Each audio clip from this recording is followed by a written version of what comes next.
در دوره چورابینی‌ها بخشیده به 30 سالگی استقلالیت دولت جمهوری تاجیکستان روزهای جشن عید نوروز در ناحیه واسه با اشتراک ادیبان علی اکبر عبدالله عضو اتفاق نویسندگان تاجیکستان رجب غفارزاد و برنده جایزه اتفاق ژورنالیستان تاجیکستان سپهر حسنزاد عبداللهپور محفل شعر سرود شیر و شکر دایر گردید.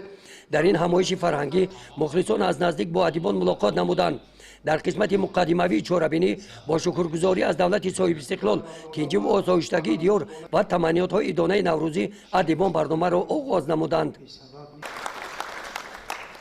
شعرهایی که سخنوران از ایجادیات خود خواندند با موضوع وطن مادر بهار نوروز ماهیت استقلال و آزادی بخشیده شده از جانب اشتراکچیان گرم و صمیمی استقبال کرده شدند.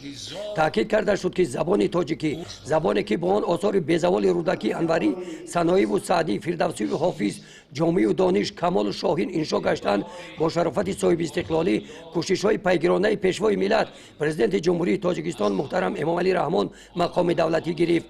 در چورابینی ادیب روزنامه‌نگار ناظرجان یادگاری سخن کرده تحت عنوان هفرنگ کتاب نوش را که از دو بیتی‌ها عبارت هستند معرفی کرد.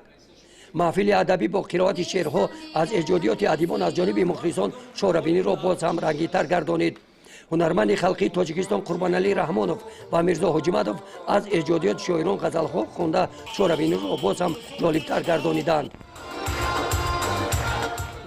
امروز ما در این بزم خود توانستیم که با مردم ناحیه یک بار دیگر رسانیم که با تشبث استقلالیت ما امروز زندگی خوش و خرسندانه از سر گذرانده شدیم و در خیلی ما می‌بینیم در تمام کوچه و پس کوچه ها گلگشت و بیابان گلگشت و باغات ناحیه واسه سیر نوروزی ادامه دارد و من آرزو میکنم که این مردم دائم خوشبخت خوشنود و چون همین روز شکوفانه زیبا باشد. برگزاری این محفل‌ها روحیه هر یک شخص رو بلند می‌بردارد.